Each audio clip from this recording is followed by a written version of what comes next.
Hello, I'm doing a movie review, and the movie I want to review is Quatermass and the Pit.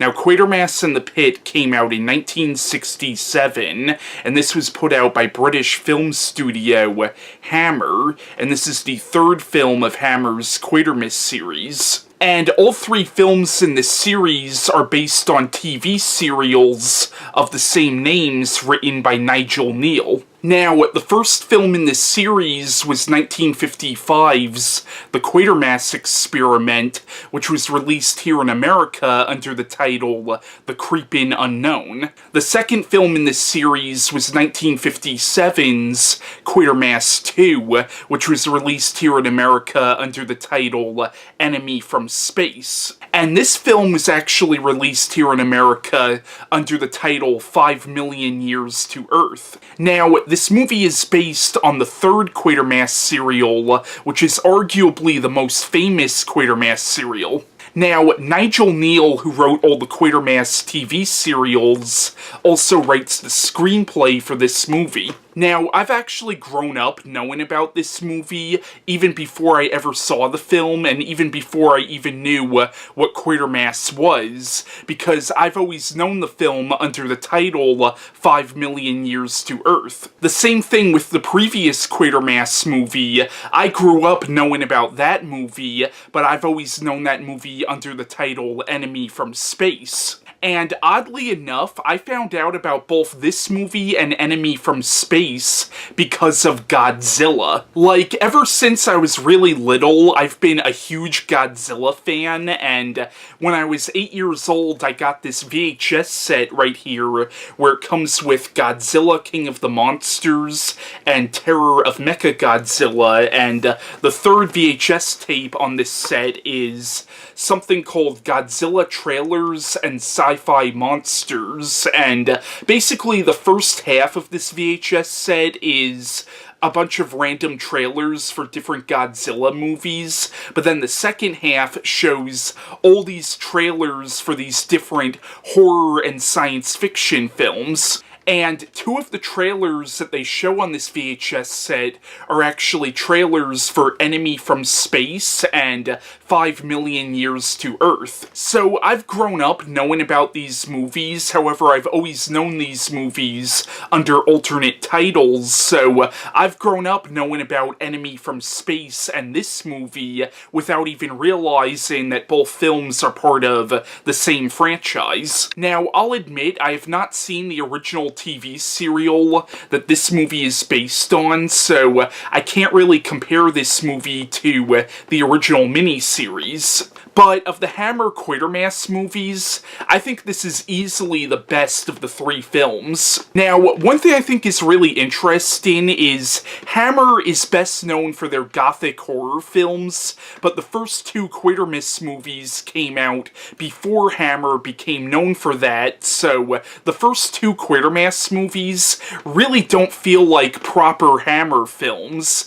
This is the only one of the three Hammer Quatermass movies that legitimately feels like a Hammer film, because I feel like this movie is the perfect balance between what the first two Quatermass movies were and a gothic horror film. And one thing I think is really unique about this movie is this is really a ghost story for all intents and purposes, but it's sort of a sci-fi take on the ghost story. Now, the plot of Quatermass and the Pit is it begins where these construction workers uncover the bodies of these prehistoric human-like creatures, which you find out in the movie actually date back 5 million years, which is older than what most scientists believe the earliest humans to be. So these scientists are called to this construction site to uncover these fossils, and they end up uncovering something else entirely. Now, what they end up uncovering, the British Army is convinced is some kind of unexploded German bomb left over from World War II, but in reality, it's actually an alien spacecraft which has been buried there for 5 million years. And eventually Bernard Quatermass, who was the main character of the previous two movies, he gets involved in all this, and eventually they discover that this spaceship contains the bodies of dead aliens. And it turns out that for years, what appeared to be paranormal activity has plagued this area where this spaceship was buried. And eventually, Quatermass and a few of the other characters come to the realization that they have uncovered something that has the potential to destroy the human race. And unfortunately, the British authorities won't listen to them. Now, Quatermass and the Pit is an excellent movie. Once again, I still haven't seen the original TV serial, so I don't know how this compares to the original miniseries, but on its own, I think this is a fantastic sci-fi horror film. And one of the things I really like about this movie is, once again, this is really a ghost story for all intents and purposes. It's only more of a sci-fi take on the ghost story. Because in the movie you realize that Hobbs Lane, which is the street that the movie takes place on, has a history of seemingly haunted activity, and you're not sure if this is actually the ghost of these Martians haunting this area, or if it's more like the psychic projections of these Martians. And that's what's really interesting about the film, is you're not sure if we're dealing with the ghost of dead aliens, or more like psychic projections of these dead aliens. But I think that's really fascinating how the movie is basically a combination of a ghost story and an alien invasion story. And in the movie, Quatermass presents this really interesting theory that what if all these stories we've heard throughout human history of ghosts and demons and other supernatural creatures were actually these psychic projections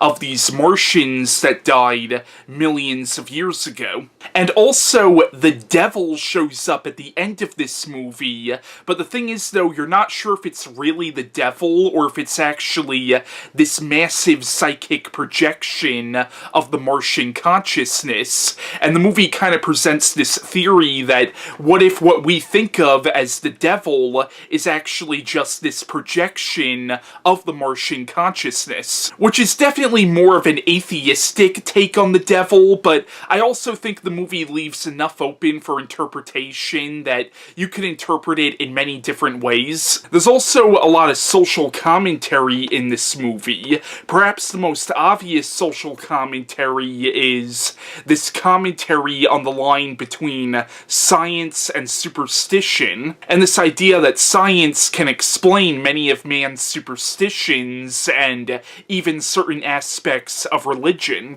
There also seems to be a definite criticism of bureaucracy in this film, because in the movie, Quatermass and the other characters are constantly showing these government officials evidence of what's going on, and these government officials are either just laughing this off or completely ignoring it, and this ends up being a major problem in the movie. But perhaps the most powerful bit of social commentary in this movie is, in the film you find out that the Martians essentially took part in ethnic cleansing.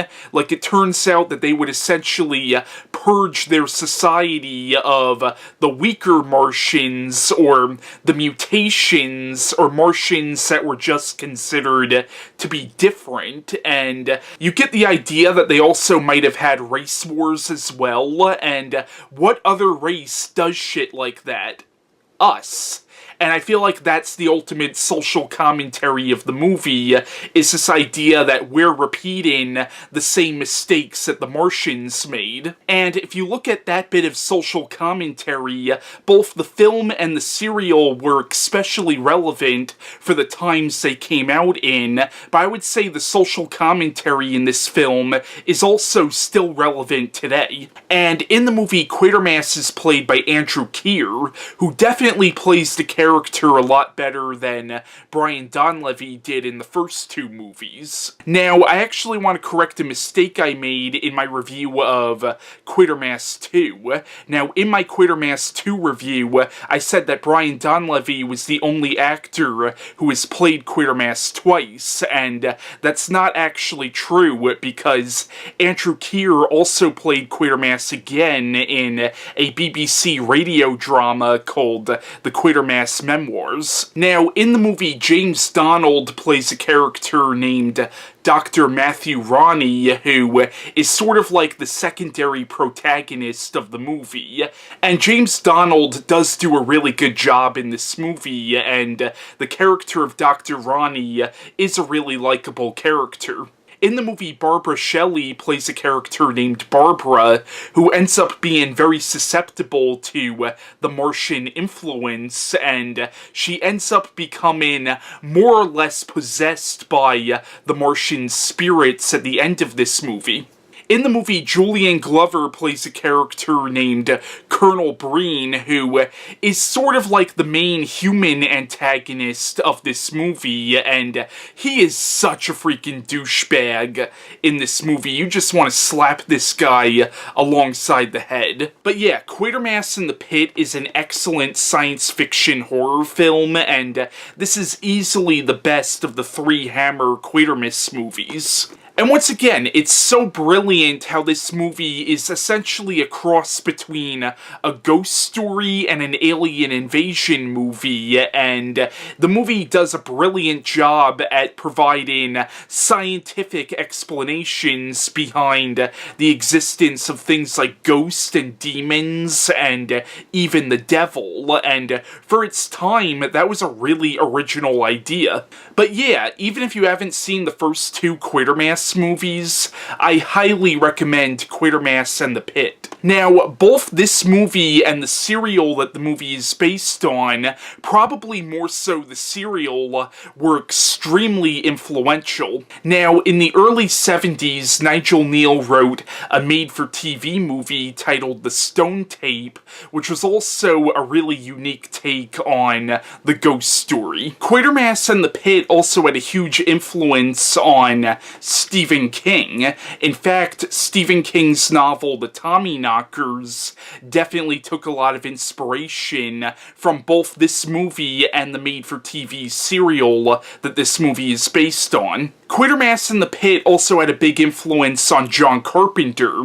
I would say John Carpenter's movie Prince of Darkness was definitely inspired by this movie, because Prince of Darkness used scientific explanations to explain the existence of God and Satan, and I think that was definitely inspired by this movie and the original serial. In fact, John Carpenter wrote Prince of Darkness under the pseudonym Martin Quatermass. I would say that John Carpenter's Ghost of Mars was probably also inspired by this as well, like just the whole idea of people being possessed by the spirits of Martians. I could definitely see that being an inspiration for Ghost of Mars. Also, I believe there are a few episodes of Doctor Who that focus on the devil, but I believe in that it's sort of a sci-fi take on the devil, which I would not be surprised if that was in some way inspired by the sci-fi take on the devil that's in this movie. But yeah, that was my review on Quatermass and the Pit. Now, originally I was planning on just reviewing the initial three Hammer Quatermass movies, but Nigel Kneale did write a fourth Quatermass serial titled Quatermass, or The Quatermass Conclusion, and there was a movie version of The Quatermass Conclusion that was just all the episodes of the serial edited down to a 100-minute long movie, so I decided that my next movie review will be on both the movie and the serial, The Quatermass Conclusion.